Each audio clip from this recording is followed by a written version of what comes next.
11월 16일 월요일 가정예배를 사도신경 하심으로 하나님 앞에 드리겠습니다. 나는 전능하신 아버지 하나님 천지의 창조주를 믿습니다. 나는 그의 유일하신 아들 우리 주 예수 그리스도를 믿습니다. 그는 성령으로 잉태되어 동정녀 마리아에게서 나시고 본디오 빌라도에게 고난받아 십자가에 못 박혀 죽으시고 장사된 지 사흘 만에 죽은 자 가운데서 다시 살아나셨으며 하늘에 오르시어 전능하신 아버지 하나님 우편에 앉아 계시다가 거기로부터 살아있는 자와 죽은 자를 심판하러 오십니다. 나는 성령을 믿으며 거룩한 공교회와 성도의 교제와 죄를 용서받는 것과 몸의 부활과 영생을 믿습니다. 아멘. 다 함께 찬송가 350장을 부르시겠습니다.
오늘 하나님께서 우리에게 주시는 말씀은 구약성경 역대하 13장 3절의 말씀입니다. 아비야는 싸움에 용감한 군사 40만 명을 택하여 싸움을 준비하였고 여로보암은 큰 용사 80만 명을 택하여 그와 대진한지라. 여러분, 전쟁의 승패는 어디에서 결정될까요? 전쟁터에서 결정될까요? 아니면 준비하면서 결정이 될까요? 보통은 준비하면서 결정되는 게 바로 전쟁입니다. 특별히 영적 전투는 더욱이 전쟁터가 아니라 삶에서 결정되는 것입니다. 긴박한 상황에서 하나님께 매달리지 않는 이가 어디 있겠습니까? 하지만 그 붙듦과 그리고 매달림이 진정한 믿음인지 아닌지는 전쟁터와 같은 긴박한 상황에서 결정되는 것이 아니라 바로 일상에서 결정된다는 사실입니다. 오늘 본문의 아비야를 보세요. 아비야는 남유다의 왕으로서 40만 대군을 모아서 북이스라엘의 여로보암의 이 80만 대군에 맞설 준비를 합니다. 아비야는 객관적인 전력상 크게 불리했지만 전혀 주눅들지 않았습니다. 그는 전쟁의 승패는 군사 전력이 아니라 하나님께서 과연 누구의 손을 들어주시는지에 달려있다고 믿었습니다. 아비야는 하나님께서 우상을 숭배하는 자가 아니라 여호와를 경외하는 자의 손을 들어주실 것을 믿었습니다. 그가 그렇게 확신했던 것은 삶을 통해 고백했던 하나님을 향한 그 마음, 믿음 때문이었습니다.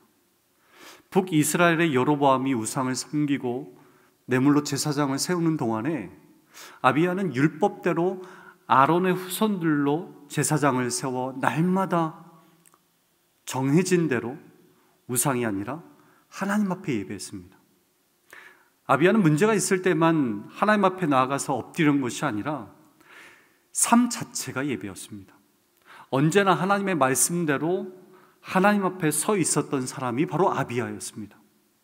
여러분, 이것이 전쟁이 하나님의 손에 있음을 믿음으로 고백할 수 있게 만드는 힘이었습니다. 여러분, 이것이 오늘 본문 21절에서 고백하는 것처럼 아비야가 점점 강성해졌던 이유였습니다. 여러분, 아비야는 여기서 멈추지 않았습니다. 그의 아들 아사를 다음을 이을 후계자로 세웠습니다. 그리고 그것은 왕위에 대한 것만이 아니었습니다.